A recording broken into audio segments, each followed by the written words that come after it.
এবার জামায়াত নেতা গাজী নজরুল ইসলামের উদ্দেশ্যে বিস্ফোরক মন্তব্য করলেন জাতীয় নাগরিক পার্টি এনসিপির সাবেক নেত্রী ও ত্রয়োদশ জাতীয় সংসদ নির্বাচনের স্বতন্ত্র প্রার্থী ডাক্তার তাসনিম জারা।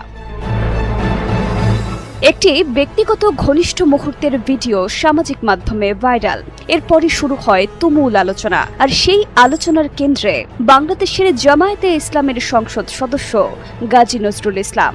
ভাইরাল হওয়া ভিডিও নিয়ে গাজী নজরুল ইসলামের দাবি, ওই তরুণী তার দ্বিতীয় স্ত্রী, আর প্রথম স্ত্রীর সম্মতিতেই গত 17 জুন ওই তরুণীকে বিয়ে করেছেন। তবে সামাজিক মাধ্যমে ছড়িয়ে পড়া একটি জীবন বৃত্তান্ত ঘিরে তৈরি হয়েছে নতুন প্রশ্ন। সেখানে তরুণীর বৈবাহিক অবস্থা অবিবাহিত উল্লেখ করা হয়েছে। একই জীবন বৃত্তান্তে সবুজ কালির কলমে জোর সুপারিশ করছি লিখে স্বাক্ষর করেছেন গাজী নজরুল ইসলাম, এমন দাবিও ছড়িয়ে পড়েছে। জীবন বৃত্তান্তে জন্ম তারিখ হিসেবে 2008 সালের 22 মে উল্লেখ রয়েছে, অর্থাৎ বিয়ের দাবি করা 17 জুন ওই তরুণীর বয়স ছিল 18 বছর 26 দিন। এখানেই প্রশ্নটা আরো গভীর হয়ে উঠছে।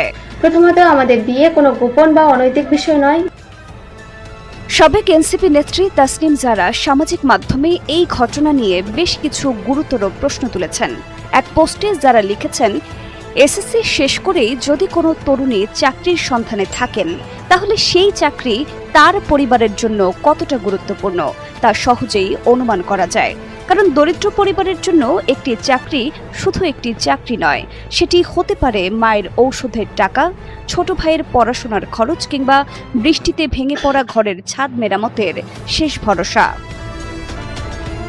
কিন্তু এদেশে গরিব মানুষের চাকরি পাওয়ার পথ কতটা কঠিন সেটিও অজানা নয়।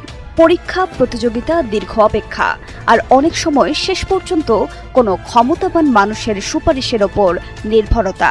আর এলাকার সবচেয়ে ক্ষমতাবান মানুষের একজন হলেন সংসদ সদস্য। তাসনিম জারা তার পোস্টে লেখেন, তো একদিন সিভিটা এমপি সাহেবের কাছে পৌঁছালো। হয়তো মেয়েটি নিজে নিয়ে গিয়েছিল, হয়তো পরিবারের কেউ ভরসা নিয়ে গিয়েছিল। যেভাবে গরিব মানুষ ক্ষমতাবানদের দ্বারস্থ হয়, সিভিতে সই পড়ল, জোর সুপারিশ করা হলো। কিন্তু সুপারিশের দাম হিসেবে মেয়েটিকে কি দিতে হয়েছে? হয়তো কিছুই না, হয়তো সবকিছু, আমরা জানি না। যারা আরো বলেন, সম্ভাবনাটা হলো জামায়াতে ইসলামের একজন সংসদ সদস্য তার পদের জোর খাটিয়ে একটা অসহায় মেয়েকে একা রুমে নিয়ে গেছেন চাকরির প্রতিশ্রুতির বিনিময়ে। সম্ভাবনা মানে প্রমাণ না, জানি, কিন্তু